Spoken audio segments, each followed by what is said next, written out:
ษาเรื่องของไม้หักยาบ่ พลานแน่มื้อนี้น่ะ มีคนมาหาเพิ่นตะเวียงบ่แหละ โดยสบายดีเด้อ โอ้ จะลงเด้อสบายดี สบายดีอะไรเงี้ยของจัดการแล้วบัดนี้ มีคนมาหาเพิ่นตะเวียงบ่มื้อนี้ได้ แน่ บ่ แหละไอ้สลมเดียวเข้าไปโอ้ เดี๋ยวให้ปลาแหล่ถามเฮาเป็นหม้อให้ปลาแหล่ถามเฮาถามบ่เป็นไปได้เฮานะ นั่นบ่ถามบ่ โอ้ฟิลึกกะลีเนาะ น่ะ มายามมาลาวนั่นเอา อย่าไป ลาว นั่น นั่น อย่าไปนั่นลาวน่ะคนพลาน โอ้พลานก็มี งานว่าวันผู้มาวันนี้น่ะ แต่เมียอยู่พลานนี่แหละตายแล้วไปหาพุ่นแล้วเราเอาความไปเมืองไทยพุ่นแล้วก็ไปหาทำงานเอาเมียลงไปคือคนไทยเวียงแล้วไปอยู่น้ำเขาพุ่นเลย มีเวียง หาได้ลูก2-3คนเลยแหละแต่เฮิงแล้วเราก็ดีจะได้หักไม้ของยานี่แหละแล้วเราก็มา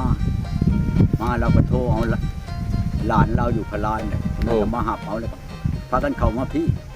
มาพี่กับออกแต่พี่เมื่อแล้วกับเมื่อพลานพุ่นอีกเมื่อยามให้ลูก หางไม้ยังบ่ใหญ่เพิ่นเอามาเพิ่นเอาไปหางไม้ยัง โอ้ยหักไม้ปุ๊กธาตุปุ๊กขันนี่แหละธาตุลมแล้วว่าเอาเมียนั่นก็เขายังหนุ่มยังน้อยเราอ่ะนี่เราก็อายุ50ปลายเลยแต่มันก็แก่โตไปแล้วก็ธาตุบ่แข็งแห้งบ่ล้นเราอ่ะจะมาอยากได้หักไม้ปุ๊กธาตุนำนี่เราก็เอาช่องห่อไปหั่นแล้วเรายังสิผู้ใด นี่สิมาอีกบ่พ่อให ทา ญ่ งเบิ่งเราอ่ะคันข่อยเมื่อแต่พลานนี่น่ะเมื่อต้องจะเมื่อเลยข่อยสิเมื่อพุ่นแล้วข่อยสิโทรเอาเจ้าให้ขึ้นไปลิ้นเราอ่ะลิ้นน้ำเราอยู่เวียงพุ่น เดี๋ยวไปดินเวียง ว้าโตพ่อใหญ่จะได้ไปลิ้นเวียงได้บ่โอ้ยเบาแหล่อยากไปนำเด้พ่อใหญ่เอ้ยอย่าลืมชวนเบาแหล่ได้พ่อใหญ่ ชวนก็ได้ค่าชิ้นเปลืองชิ้นหยังก็สินั่นดอกเราอ่ะข่อยนี่เด้อว่ะข่อยไปแล้วก็บ่มีผู้อยู่ในเฮือนนี่ไปสิอยู่ข่อยจ้างให้เราอ่ะ โอ้ วันหนึงเท่าไรเขาเอานำวันหนึง200,000 200,000ก็ให้เราแค่นั้นเจ้าขึ้นไปไปก็ให้ไปแน่นั่นล่ะไปได้อยู่อ่ะ พ่อใหญ่ฝนตกได้พ่อใหญ่บ่ มันตกแล้วบาด เนาะ ตกไปแล้วไปกระชิมาเลยโอ้มาน้องมันเลย มาแล้ว ฝนตกงัวมาเข้ามา งัวจะบ่ล่ะนะ โอ้จักโตงัวจ้ะ งัว7 ตัว โอ้งัวน้อยทั้งนั้น 7 ตัวก็ยังชื่ออยู่บ้านนี่ก็ท้องเป็น9 ตัวนะยังสิไปเอาแล้วไอ้ขึ้นไปลินน้ำเล้า แล้วต่ออีกเนาะพ่อใหญ่เนาะ เบื้องหนึ่งเราก็อยากให้เมื่อไปกันนั่นบอนที่อยู่ให้เรามันจะเปิดบ่อยู่ดีไม่แห้งเราในขอบเขตเราอยู่นั่น มันเป็นอะไรพ่อใหญ่มันมีแนวเคล็ดแนวควงบ่พ่อใหญ่ บ่ค่อยเล่าว่าหาค่อยลงเบิ่งแล้วบ้านนี้ค่อยลงเบิ่งแล้วมันปลุกกันเรือนนั่นในขอบเขตน่ะมันกวมมันคุมผีตามจริงมันโอ้ยเราอ่ะ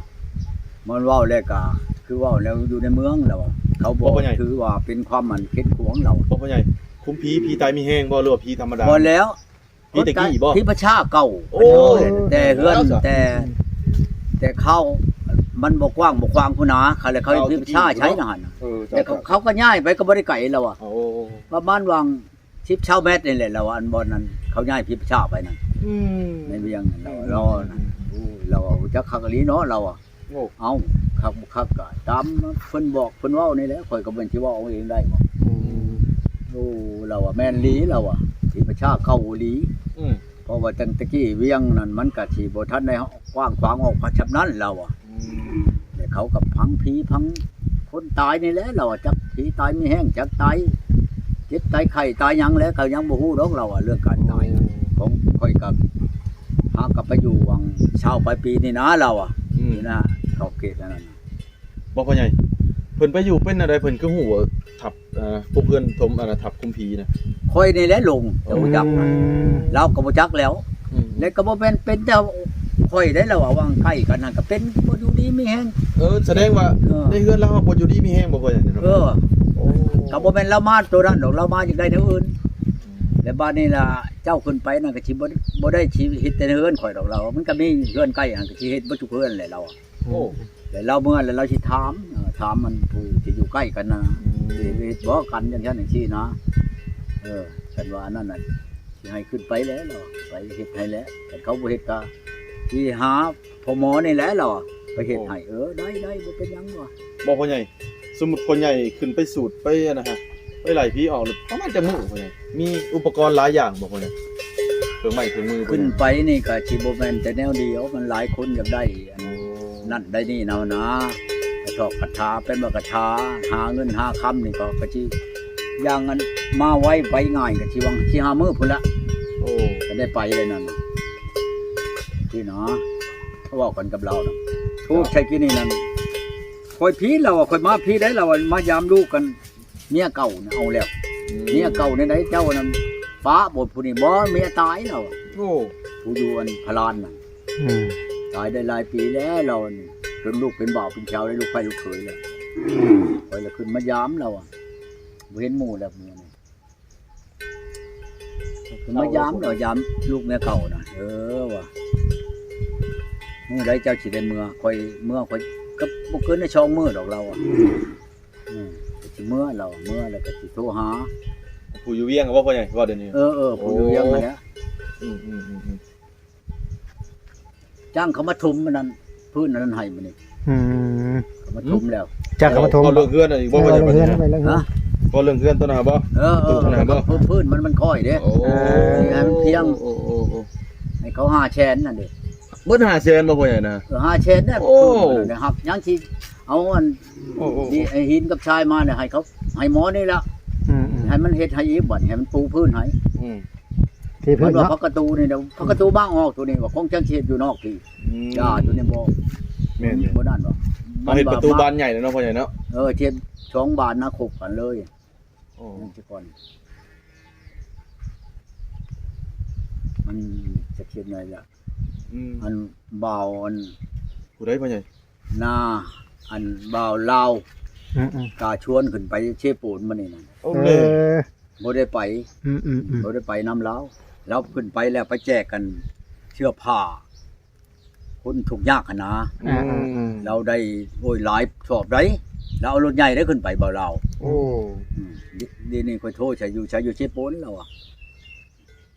ว่ะอยู่เชปูนพูดแหละเราว่ะในใดก็ยังสิ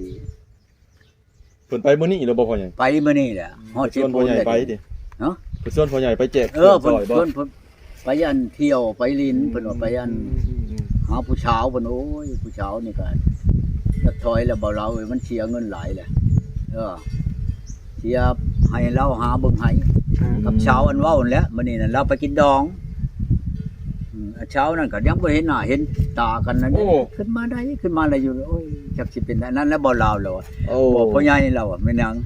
หากขึ้นไปหาละหาน